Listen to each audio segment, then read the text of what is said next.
கில்லான் அரச மாநகர மன்றமான MBDK வரும் டிசம்பர் 1 முதல் 31 வரை கார் நிறுத்தும் மற்றும் போக்குவரத்து குற்றங்களுக்கான அபராத கழிவு சலுகையை அறிவித்துள்ளது. இந்த ஒரு மாத சலுகை காலத்தில் மக்கள் தங்களின் சம்மன்களை குறைந்தபட்ச விலையாக வெறும் 15 ரிங்கெட் வரை செலுத்த முடியும். என்றாலும் இது சில வகை குற்றங்களுக்கே பொருந்தும். கனரக வாகனங்களுக்கு கண்டிப்பாக சலுகை இல்லை என MBDK தெளிவுபடுத்தியது. சம்மன் சரிபார்ப்பு மற்றும் அபராத செலுத்தலை இணையம் வழியாக எளிதில் செய்யலாம். Smart Selangor parking, smart parking MBDK மற்றும் iPay MBDK போன்ற செயலிகளின் QR குறியீடுகள் மூலம் பயனர்கள் நேரடியாக சரிபார்த்து கழிவு விலையில் அபராதம் செலுத்தலாம். மக்களின் வசதிக்காக MBDK பல இடங்களில் இ-கியோஸ்க் இயந்திர சேவையையும் ஏற்பாடு செய்துள்ளது. MBDK தலைமையகம் Jalan Meru Pasar Pasar, Jalan Tunku Kelana, Jalan Raya Barat மற்றும் GM கிளேங் ஆகிய இடங்களில் இந்த கியோஸ்க் இயந்திரங்கள் அமைக்கப்பட்டுள்ளன. சட்ட நடவடிக்கை பாயும் அளவுக்கு போகாமல் மிக குறைந்த கட்டணத்தில் சம்மன்களை செலுத்தும் இந்த அரிய வாய்ப்பை பொதுமக்கள் தவறிவிட வேண்டாம் என MBDK அறிவுறுத்தியது. Check out my hands-free Go Golf Skechers slip-ins. I just step in and they're on. No bending down, no touching. Great, but it's your turn to play. My bad. Go Golf Skechers slip-ins. They're so amazing, you can't stop talking about them. Did I mention I don't? பிரதமர் Datuk Seri Anwar இப்ராஹிமின் முன்னாள் மூத்த அரசியல் செயலாளர் Datuk Seri Shamsul Iskandar மொமாட் akin உள்ளிட்ட மூவர் மலேசிய ஊழல் தடுப்பு ஆணையமான MACC-யால் கைது செய்யப்பட்டுள்ளனர். சர்ச்சைக்குரிய தொழிலதிபர் ஆல்பர்டே, சோஃபியா ரினிபுயோங் எனும் மாது ஆகியோர் இதர இருவராவர். MACC தலைமை ஆணையர் தான்ஸ்ரீ அசாம்பாக்கி சற்று முன்னர் வெளியிட்ட வீடியோவில் அத்தகவலை உறுதிப்படுத்தினார். சபாவில் லஞ்ச விவகாரம் தொடர்பில் ஆல்பர்டை மற்றும் சோஃபியா ரினி இருவரின் உரையாடல் அடங்கிய வீடியோ தொடர்பில் அம்மூவரும் முன்னதாக MACC-யின் விசாரணைக்காக அழைக்கப்பட்டிருந்தது குறிப்பிடத்தக்கது. ஷம்சுல் இன்று நண்பகல் 12 மணிக்கும் சோஃபியா ரினி நேற்று பிற்பகல் 2 மணிக்கும் MACC தலைமையகம் சென்றனர். அதே சமயம் ஆல்பர்ட்டை இன்று காலை ஸ்லாங்கோர் பூச்சோங்கில் உள்ள அவரது வீட்டுக்கே சென்று MACC அதிகாரிகள் கைது செய்தனர்.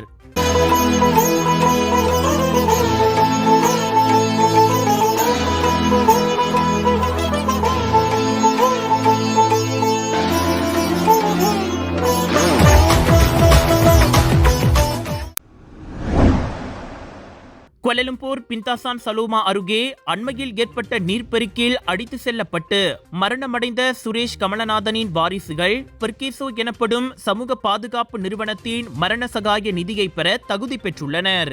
பெர்கேசோ வெளியிட்ட அறிக்கை ஒன்றில் அது உறுதிப்படுத்தப்பட்டது.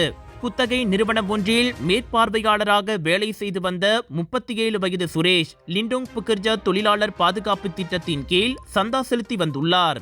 ஆக கடைசியாக இவ்வாண்டு ஏப்ரல் மாதம் அவரின் சந்தா பங்களிப்பு பதிவாகியுள்ளது. இதையடுத்து மே முதல் அக்டோபர் வரையிலான சந்தா பங்களிப்பு பாக்கி தொடர்பில் அவரின் முதலாளியை தொடர்பு கொண்டு உரிய நடவடிக்கைகள் எடுக்கப்பட்டுள்ளன. அதாவது பாக்கி சந்தா முழுவதும் நவம்பர் 18ஆம் தேதியே செலுத்தப்பட்டுவிட்டது. இதன் மூலம் பெர்கேசோ சந்தா பங்களிப்பாளர் என்ற சுரேஷின் அந்தஸ்து நிலைநிறுத்தப்பட்டுள்ளதால் அவரின் வாரிசுகள் மரண சகாய நிதியை பெற தகுதியுடையவர்களாவதாக பெர்கேசோ கூறிற்று. சுரேஷின் வாரிசுகள் அவரின் 31 வயது மனைவி ஷாலினி தேவி பிரபாகரன் மற்றும் 6 வயது மகன் பிரதேஸ்வரன் ஆவர். இருவருக்கும் மாதம் 2655 ரிங்கேட்டும் இறுதி சடங்கு செலவாக 3000 ரிங்கேட்டும் வழங்கப்படுகிறது.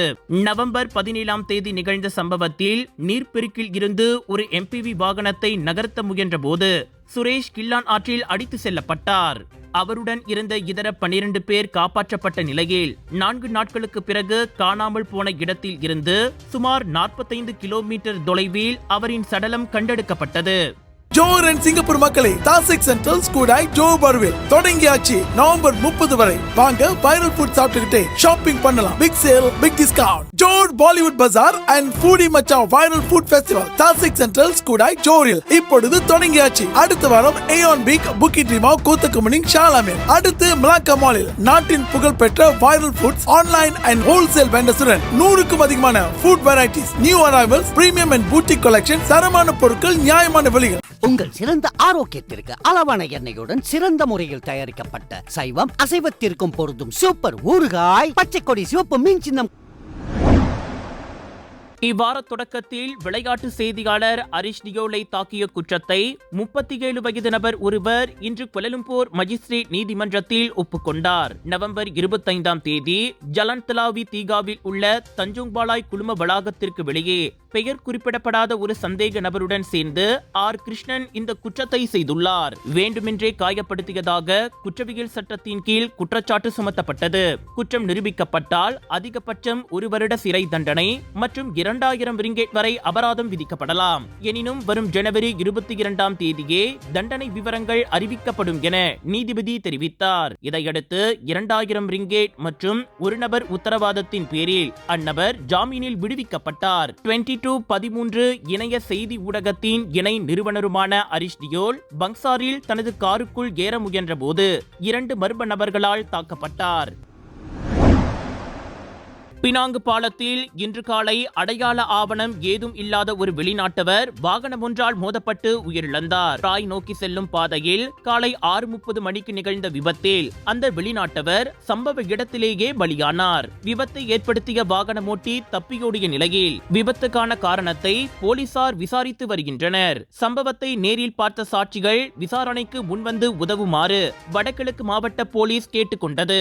ஜோர் பாலிவுட் பஜார் அண்ட் ஃபூடி மச்சா viral food festival Tasik Central Skudai ஜோரில் இப்பொழுது தொடங்கியாச்சு. அடுத்த வாரம் ஏயான் பிக் புக்கிட் ரிமாவ் கொத்த குமனிங் ஷாலாமில், அடுத்து மலாக்கா மாலில். ஜோர் அண்ட் சிங்கப்பூர் மக்களே, வைரல் ஃபுட் ஆன்லைன் மற்றும் ஹோல்சேல் வெண்டர்ஸுடன் new arrivals, premium and boutique collection, furniture and bedroom set, சாமி மேடை, கிச்சன் வேர், டிவைன் ஃபெஸ்டிவல் அனைத்தும் ஒரே இடத்தில் தாசிக் சென்ட்ரல் ஸ்கூடாய் ஜோ பார்வில் தொடங்கியாச்சு. நவம்பர் 30 வரை வாங்க வைரல் ஃபுட் சாப்பிட்டுக்கிட்டே ஷாப்பிங் பண்ணலாம். Big sale, big discount.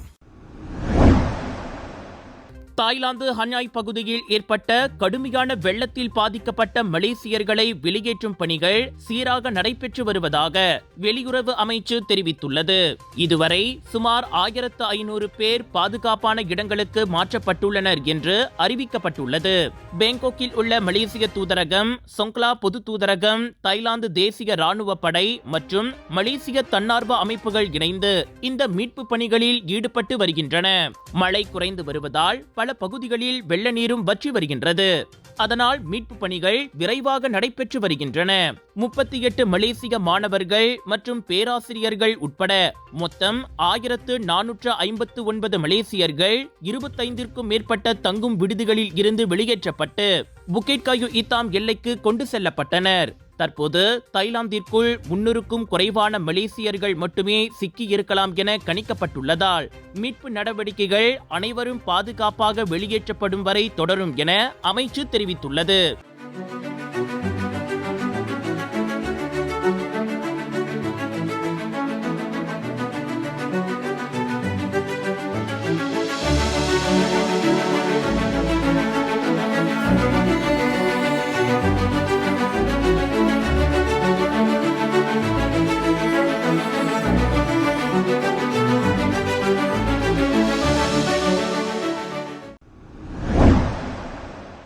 ஹாங்காங்கில் உள்ள ஒரு உயரமான குடியிருப்பு பகுதியில் புதன்கிழமை ஏற்பட்ட தீ விபத்தில் குறைந்தது 128 பேர் உயிரிழந்துள்ளதாக அதிகாரிகள் தெரிவித்துள்ளனர். டஜன் கணக்கானோர் இன்னும் காணவில்லை என அறிவிக்கப்பட்டுள்ளது. ஹாங்காங் நகரத்தின் மிக மோசமான அந்த தீ விபத்தில் 79 பேர் காயமடைந்ததாகவும் 16 உடல்கள் கட்டிடங்களுக்குள் இருப்பதாகவும் அதிகாரிகள் தெரிவித்தனர். தாய்போவின் வடக்கு புறநகர் பகுதியில் உள்ள 8 பிளாக்குகளை கொண்ட குடியிருப்பில் தீ எச்சரிக்கைகள் திறம்பட செயல்படவில்லை என்று தீயணைப்பு சேவை தெரிவித்துள்ளது.